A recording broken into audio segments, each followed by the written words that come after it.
Marcus Thompson adjusted the worn police badge pinned inside his jacket pocket, hidden from view but close to his heart. The morning sun cast long shadows across the empty parking lot of Riverside Elementary School as he took his position near the crosswalk. Children would arrive soon, and he would be there, as he had been every school day for the past 3 years. The badge wasn't his anymore. Technically, it never should have been his at all. But every morning, Marcus pinned it too. His civilian clothes, a private ritual that connected him to a promise made in the darkest moment of his life. The other crossing guards wore bright orange vests and carried official stop signs. Marcus wore a simple jacket and carried something far heavier, the weight of a vow that had changed everything. 3 years ago, Marcus had been Detective Marcus Thompson of the Metropolitan Police Department, 22 years on the force, with commendations filling a drawer at home. He had been proud of that badge, proud of the uniform, proud of serving his community. But pride, he learned, could disappear in an instant when the world collapsed around you. The accident happened on a Tuesday morning, much like this one. Marcus's 8-year-old daughter, Lily, had been walking to school with her best friend, Emma, when a distracted driver ran the red light at the intersection just 2 blocks from Riverside Elementary, the same intersection where Marcus now stood guard every day. Marcus had been at the police station when the call came in. Traffic accident involving children at Maple and 5th, the dispatcher announced over the radio. He almost didn't respond. Duty wasn't his usual assignment, and he was buried in paperwork for a burglary case. But something made him grab his keys and head out anyway. Some instinct he couldn't name. When he arrived at the scene, his world ended. The small white tennis shoes visible beneath the emergency blanket belonged to his Lily. Emma lay nearby, unconscious but breathing, surrounded by paramedics working frantically. The driver sat in his car, phone still in his hand, face white. With shock as he realized what his moment of distraction had cost, Marcus remembered very little of what happened next. Fellow officers had to physically restrain him from confronting the driver. The ambulance ride to the hospital passed in a blur of sirens and desperate prayers. But he would never forget the moment in the hospital corridor when Dr. Patricia Williams approached him with tears in her eyes. "I'm so sorry, Detective Thompson," she said, her voice barely above a whisper. "We did everything we could, but Lily's injuries were too severe. She didn't suffer. She lost consciousness immediately and never woke up." Marcus felt something break inside him that he knew would never heal. His wife Karen collapsed against him, her sobs echoing through the sterile hospital corridor. Around them, the normal sounds of hospital life continued, phones ringing, pages being called, life moving forward as if the universe hadn't just stopped spinning. But then Dr. Williams said something that cut through his grief like a lifeline. "Detective, before Lily lost consciousness in the ambulance, she said something. She kept saying, 'Daddy needs to keep the other kids safe. Daddy needs to keep them safe. The paramedic thought you should know.'" Those words became Marcus's anchor in the storm that followed. During the funeral, when hundreds of fellow officers formed an honor guard for a little girl who would never grow up, those words echoed in his mind. When he returned to work 2 weeks later and found he couldn't concentrate on anything except the safety of children walking to school, guided him. When the department psychologist recommended extended leave and eventual retirement due to his inability to focus on regular police work, those words gave him purpose. The driver who killed Lily was prosecuted for vehicular manslaughter, using an electronic device. He received 18 months in prison and 5 years probation. For Marcus, no sentence would ever be enough, but he found he couldn't maintain anger when grief filled every corner of his heart. The driver was young, barely out of college, and his genuine remorse was evident in every court appearance. Destroying another life wouldn't bring Lily back. 6 months after the accident, Marcus made a decision that surprised everyone, including himself. He submitted his retirement paperwork, 22 years of service ending not in ceremony, but in quiet resignation. His fellow officers didn't understand. His wife thought he was having a breakdown. His parents begged him to reconsider, to find another assignment within the department that wouldn't trigger his trauma, but Marcus knew what he had to do. Lily's last words weren't just the rambling of an injured child, they were a mission. She had seen something in those final moments that her father needed to understand. She had given him a purpose that transcended his official duties, a calling that went beyond the authority of any badge or uniform. On his last day as a police officer, Marcus carefully removed his badge and service weapon, turning in his official equipment as required. But when no one was looking, he slipped the badge into his pocket. It wasn't theft. The badge represented 22 years of his life, countless hours of service, and now it would represent something even more important. That night, Marcus sat in Lily's room holding the badge and making a promise to his daughter's memory. "I will keep them safe, sweetheart. Every day, I will keep the children safe, not because I have to, but because you asked me to." The first morning, Marcus stood at the intersection where Lily died. He felt like he might collapse from the weight of memory. The crosswalk looked exactly the same: white painted lines on asphalt, a stop sign that seemed too small to protect anyone, traffic lights that changed according to their programmed timing. With no regard for the precious cargo they were meant to protect, he had contacted the school district about becoming a crossing guard. But the bureaucratic process was lengthy and required background checks, training programs, and official appointments. Marcus couldn't wait for bureaucracy when children needed protection immediately, so he simply showed up, wearing civilian clothes and positioning himself where he could watch over the intersection. The first few days were awkward. Parents driving by looked at him with suspicion. Middle-aged man standing near a school crosswalk.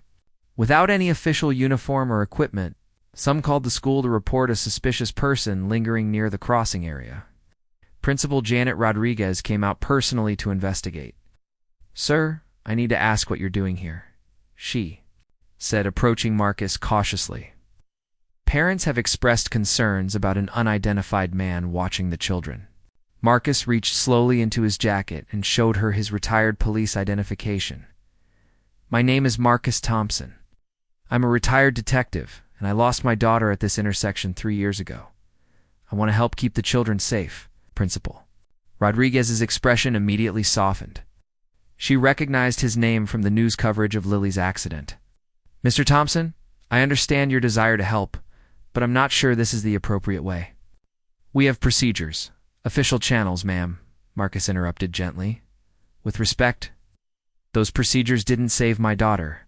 I'm not asking for recognition or payment, not asking to be part of your official system. I just want to stand here during crossing times and watch out for the children, that's all." Something in his voice must have convinced her. Principal Rodriguez studied his face for a long moment, seeing the grief and determination that motivated his unusual request. "Let me talk to the district office," she said finally. "In the meantime, would you be willing to wear something that identifies you as someone the school knows about? It would help reassure the parents." That afternoon, she returned with a simple orange vest that read "School Safety Volunteer" in reflective letters. It wasn't official, and it didn't carry any legal authority, but it was recognition of his presence and his purpose. Marcus wore it gratefully, though he kept his retired police badge pinned inside his jacket, close to his heart. The children were the first to accept him completely. Kids have an instinctive sense about adults, and they seem to understand that. Marcus was there to protect them. I began waving to him each morning, calling out, "Good morning, Mr. Marcus."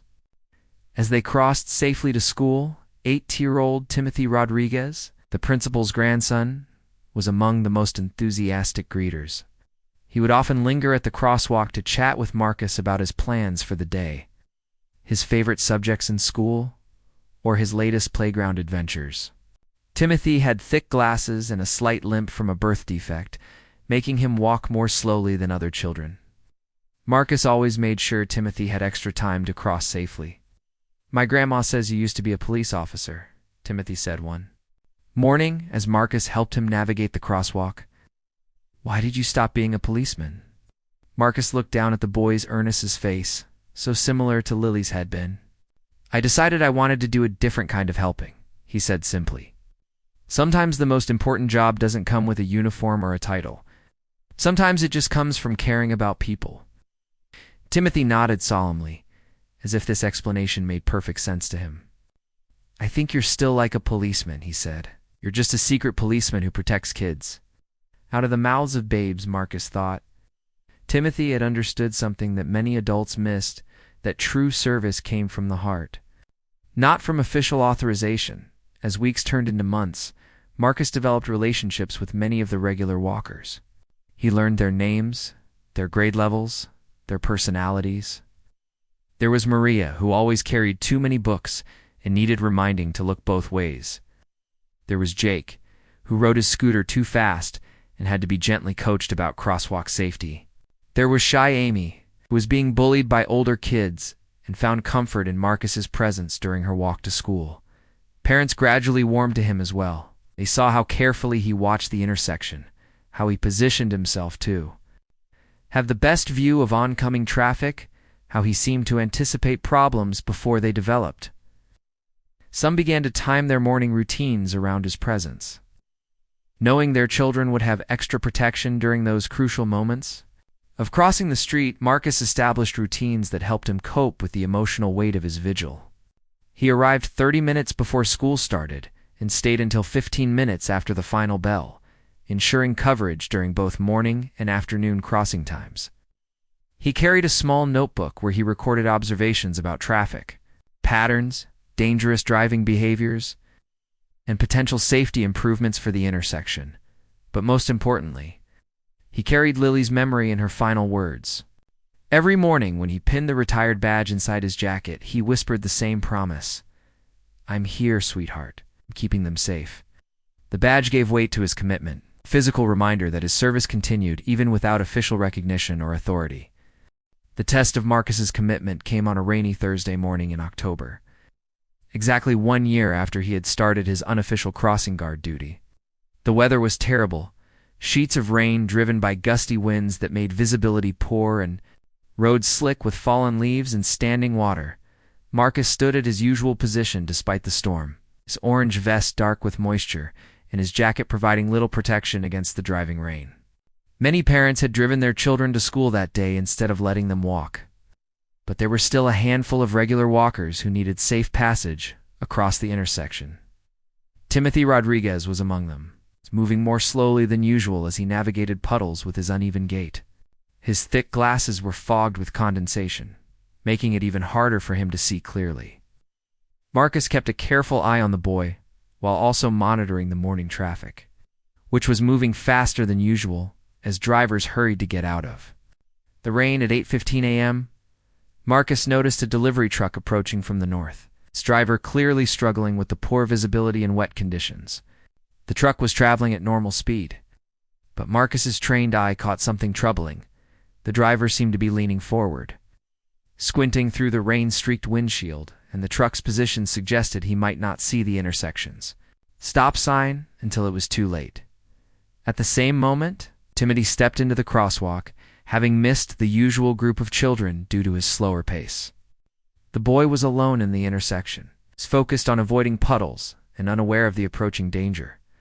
Marcus felt time slow down, the same sensation he had experienced during high-stress situations in his police career. The truck was approximately 50 yards away and approaching at about 35 miles per hour.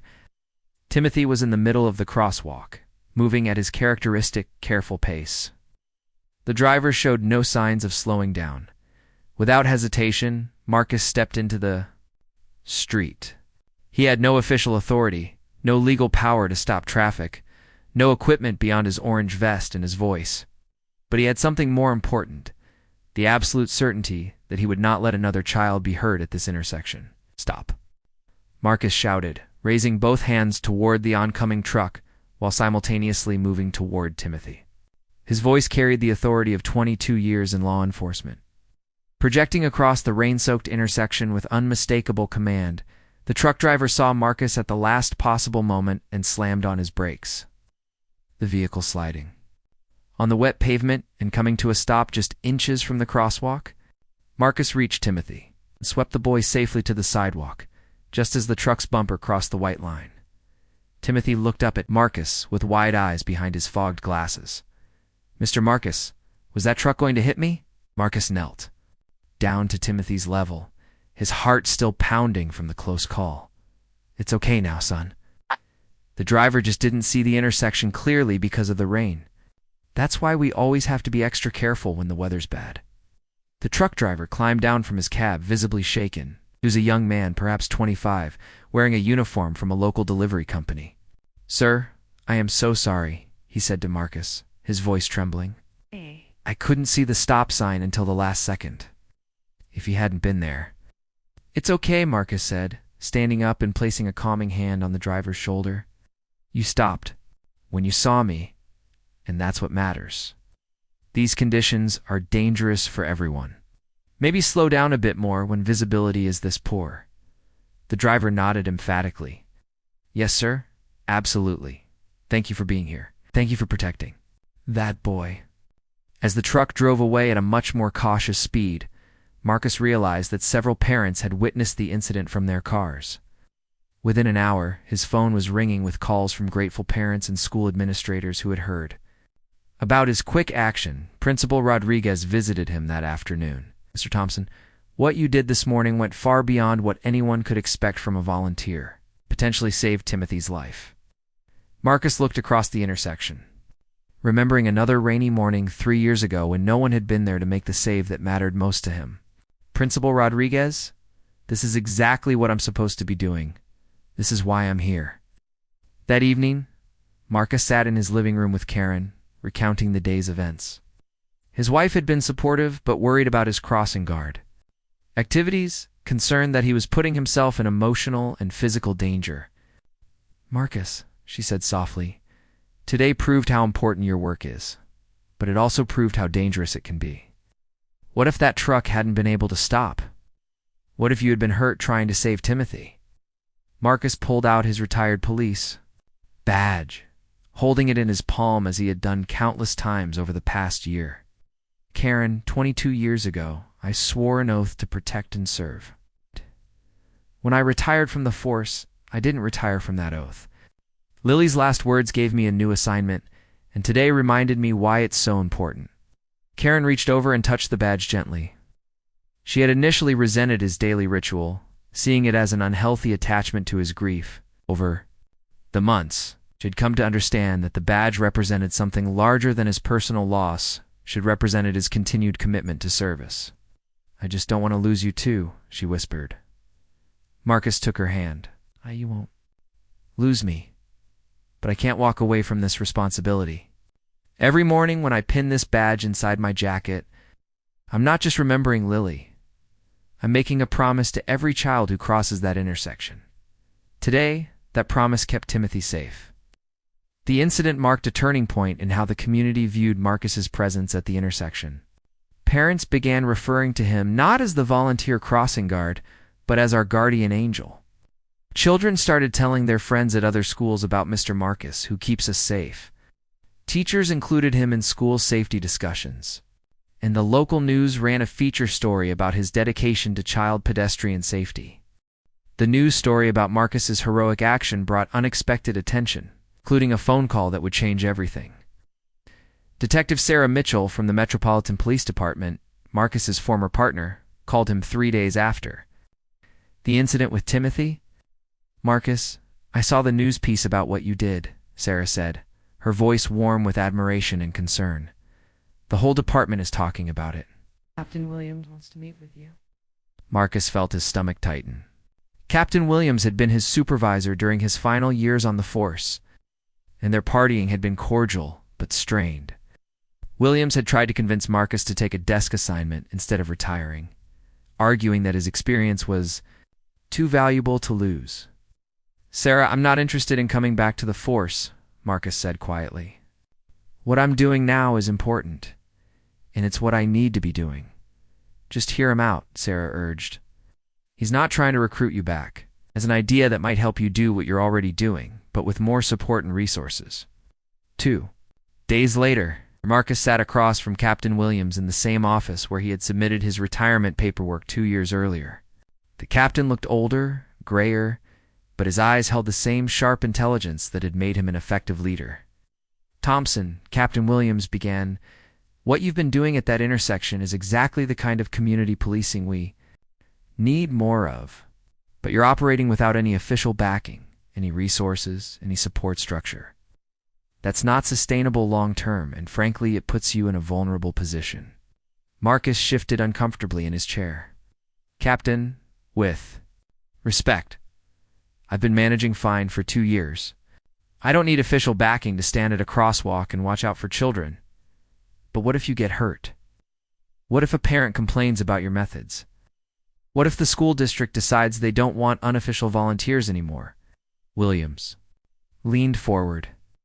Marcus, you've found something important, a way to serve that gives your life meaning after losing. Lily, I don't want bureaucracy or liability concerns to take that away from you. Williams pulled out a folder and slid it across the desk. I've been working with the mayor's office in the school district on a pilot program for community safety volunteers. It would give people like you official recognition, basic training, updates, and most importantly, protection under the city's liability insurance. Marcus opened the folder and saw documents outlining a civilian community protection corps, a program that would allow retired law enforcement officers to serve in various community safety roles with official backing, but without the full authority and responsibility of active duty officers. You'd still do exactly what you're doing now, Williams explained. But you'd have a badge again, a different badge that recognizes your role as a community protector. You'd have radio communication with dispatch for emergencies, and you'd be part of a larger network of people committed to neighborhood safety. Marcus stared at the documents, feeling conflicted. Part of him was attracted to the idea of official recognition and support, but another part worried that bureaucracy would change the pure nature of his mission, that forms and procedures would get in the way of simply protecting children. Captain, the badge I carry now means something personal to me. It connects me to my service and to Lily's memory. I'm not sure I want to replace that. Williams nodded understandingly. You wouldn't have to replace it, Marcus. The community protector badge would be worn openly. But nothing says you can't keep your retired police badge close to your heart. In fact, I think the combination would make you even more effective. That evening, Marcus discussed the opportunity. With Karen, she was immediately enthusiastic about the idea of official backing and insurance protection. But she also understood his emotional attachment to his current arrangement. Marcus, maybe this is what Lily was leading you toward, Karen suggested. Maybe starting as an unofficial volunteer was just the first step, and now you're being called to something bigger. Marcus spent the weekend walking through the neighborhood. Thinking about the decision, he passed the intersection where he stood guard every day, imagining how it might be different with official status and radio communication. He thought about other intersections in the district where children might be at risk but had no protection. On Monday morning, he arrived at his usual position to find Timothy waiting for him with a hand-drawn card.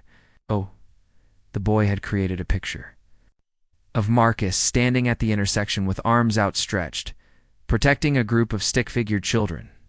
At the bottom, in careful third-grade handwriting, Timothy had written, "Thank you, Mr. Marcus, for keeping us safe every day." As Marcus looked at the drawing, he realized that Timothy had unknowingly captured the essence of his mission. About badges or official recognition, it was about the simple act of standing between children in danger, day after day, because they deserved protection. That afternoon, Marcus called Captain Williams. "I'll join your pilot program," he said, "but I have some conditions." "Name them," Williams replied. "First, I keep my current post at Riverside Elementary. That intersection is where I belong, and it's where I'm most needed. Second, I want to help design training for other community protectors, using what I've learned about child pedestrian safety. And third, I want it understood that this badge represents service, not authority. We're there to help and protect, not to enforce or control." Williams was quiet for a moment, then spoke with genuine respect in his voice. "Thompson, those conditions tell me we picked exactly the right person to lead this program. When can you start?" Marcus looked at his retired police badge, worn smooth from 2 years of daily handling. Soon he would have a new badge to wear openly, representing a new kind of service.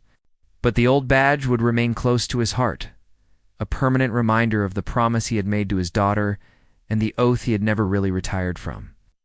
"I start tomorrow morning at 7:45 a.m., Marcus said, same as always. 6 months into the Community Protection Corps program, Marcus stood before a training class of 25 volunteers, retired teachers, former security guards, concerned parents, and fellow retired police officers. All of them had been drawn to the program for different reasons, but they shared a common desire to make their communities safer. "The badge you'll receive today isn't just a piece of metal," Marcus told the group. His new community protector badge visible on his jacket, while his retired police badge remained hidden but present over his heart. "It's a symbol of trust that the community is placing in you. Every day you wear it, you're making a promise to put others' safety before your own comfort." Among the trainees was Alina Martinez, retired teacher whose grandson had been injured in a playground accident the previous year. She had been inspired by news coverage of Marcus's work and wanted to become a school safety volunteer herself.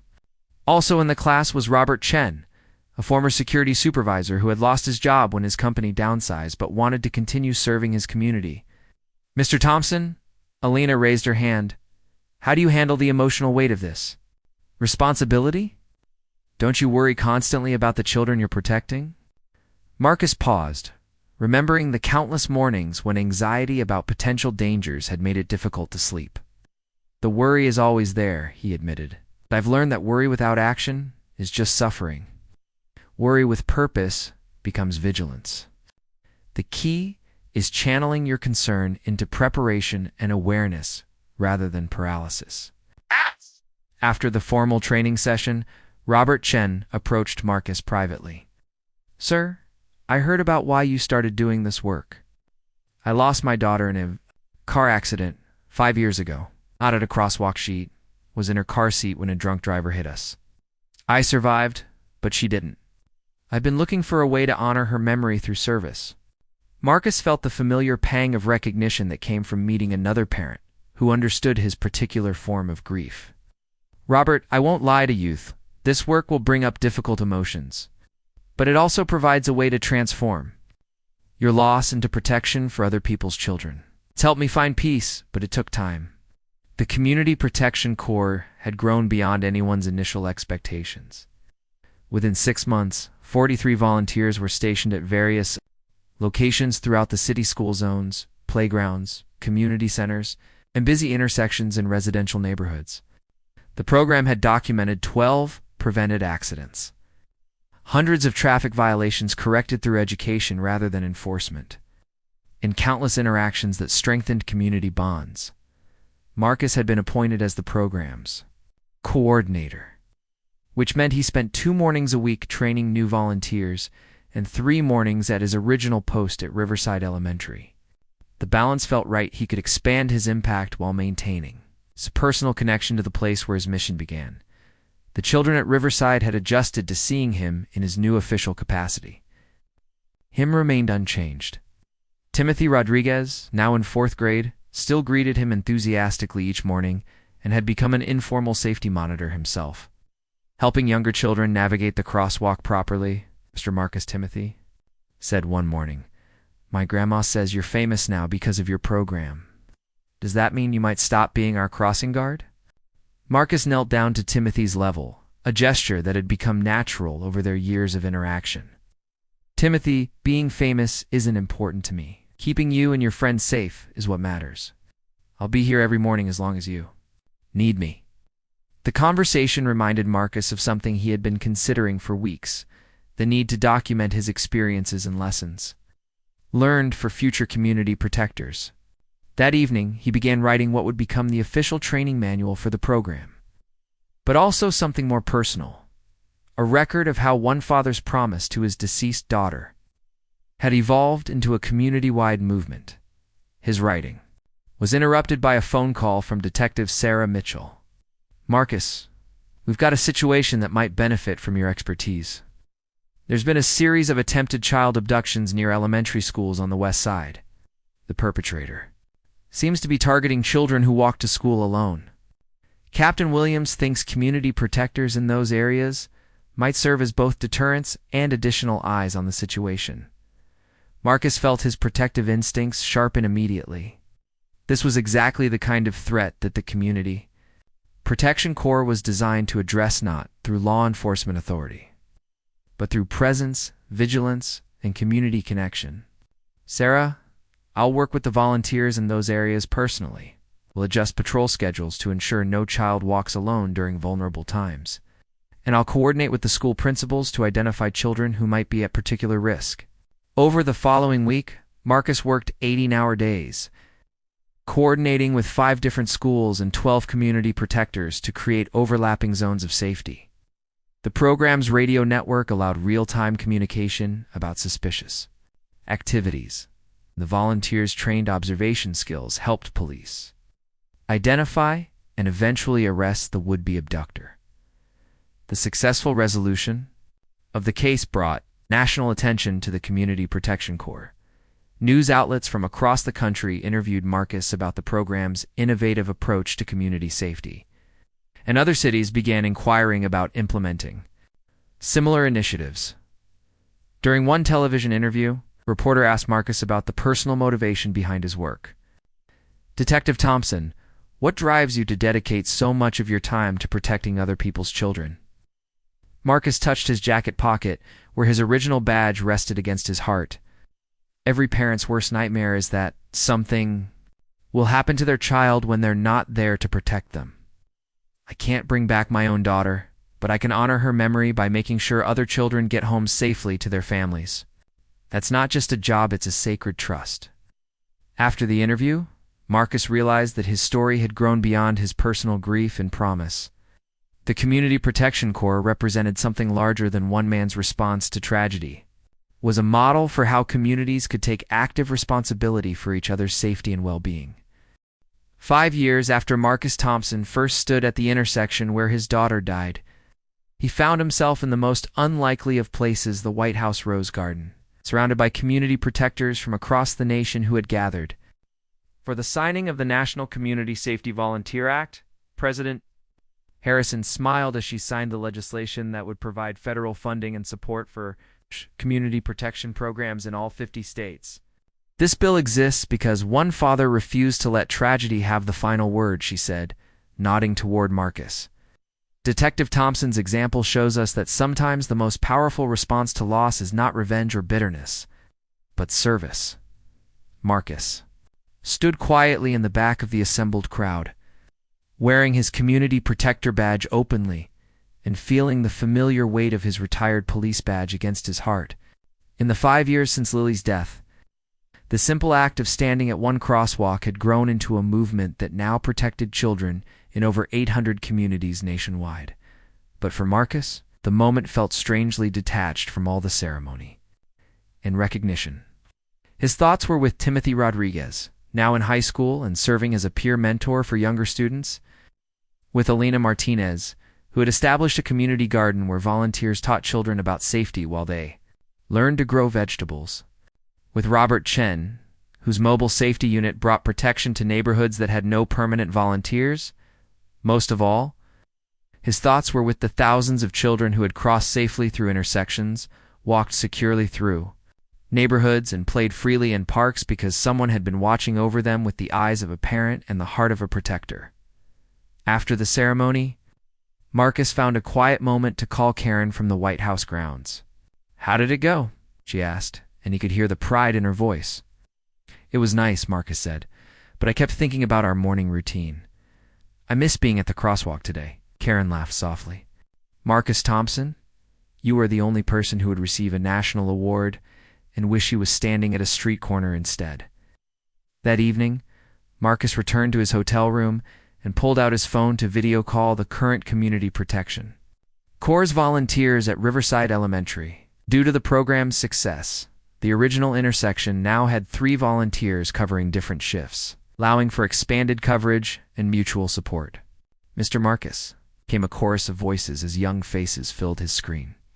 These were children who had never known the intersection without protection, who had grown up with the security of knowing that caring adults were watching over their daily journeys to school. Among them was 6-year-old Sophia Restrepo, who reminded Marcus so much of Lily that their first meeting had left him momentarily speechless. "Mr. Marcus, when are you coming home? We made you a card." "I'll be back tomorrow morning, Sophia. I wouldn't miss our Wednesday morning crossing time." The next morning, Marcus stood once again at his original post, watching the familiar stream of children make their way safely to school The intersection looked different. Now improved signage, better lighting, and a small memorial garden on the corner where Lily had died.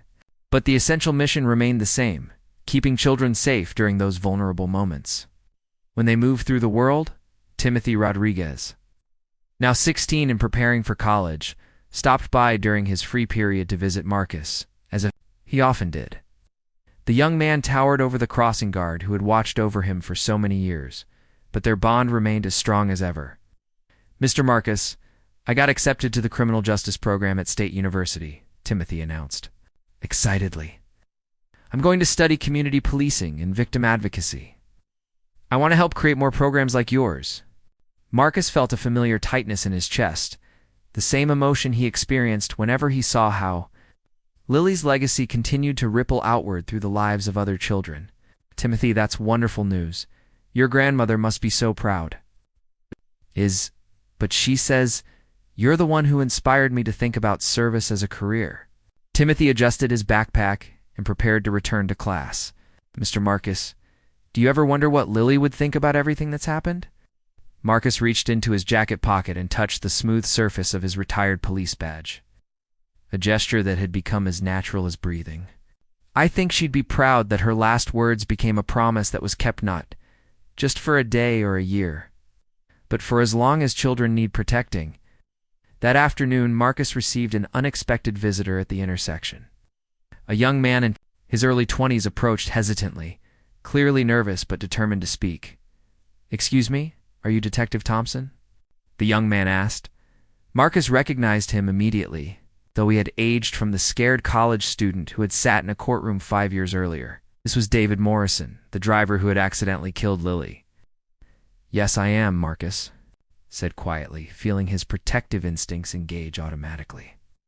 "Mr. Thompson, I know you have no reason to want to see me or hear from me," David began, his voice shaking slightly, "but I've been following the news about your community protection work. I wanted you to know that not a day goes by that I don't think about your daughter and the accident. I've been volunteering with a local organization that teaches safe driving. 2 new drivers, trying to prevent what happened from happening to other families." Marcus studied the young man's face, seeing genuine remorse and a desire for redemption that reminded him of his own journey through grief toward purpose. "David, what you're doing, the education work that's important, every driver you teach about safety could prevent another family from going through what we've all gone through." "I don't expect forgiveness," David said. "I just wanted you to know that Lily's death wasn't meaningless to me, changed everything about how I live." Marcus was quiet for a long moment, watching a group of children cross safely through the intersection under the watchful eyes of the current volunteers. "David, forgiveness isn't something I can give or withhold. It's something that grows slowly. Over time, through the choices we make every day. You're making good choices. Keep making them." As David walked away, Marcus realized that this encounter represented something he hadn't expected when he first began his vigil at the intersection, the possibility that even those who cause harm can be transformed by their actions into forces for protection and healing. That evening, Marcus sat in Lily's room, as he had done countless times over the years. The space had evolved from a shrine to her memory into something more like a headquarters for his community protection work walls, covered with photos of volunteers, letters from grateful parents, and maps showing the locations of protection Corps units across the country. He pulled out his retired police badge and held it up to the light, a sad become his evening ritual. The metal had worn smooth from years of handling, but the significance had only deepened. "Lily, sweetheart," he said softly, "I want you to know that your last words have become more than I ever imagined they could be. Other kids safe, and that promise has grown into something that's keeping children safe in places we've never even seen." He pinned the badge inside his jacket for the next morning, as he had done every day for 5 years. Tomorrow he would stand at the intersection again, watching over children whose names he knew and whose safety he had pledged to protect. He would wear his community protector badge openly and carry his retired police badge close to his heart, both symbols of the same unwavering commitment. But tonight, Marcus felt something he hadn't experienced since the morning Lily died: complete peace. Not the peace of forgetting or moving on, but the peace of a promise faithfully kept. A mission successfully passed forward, and a love transformed from private grief into public service. Outside his window, the intersection where everything had changed was quiet in the darkness, waiting for another day of children who would cross safely because someone had chosen to stand guard. Someone who understood that the most important badge wasn't the one that gave you authority, but the one that reminded you of your responsibility to protect those who could not protect themselves. Marcus Thompson slept peacefully that night, knowing that when morning came, he would be exactly where he belonged, standing between children and danger. Carrying his daughter's love forward through every life he helped keep safe. The promise had been kept. The mission would continue, and somewhere. He believed Lily was proud of her daddy for turning her last words into a legacy of protection that would outlive them both.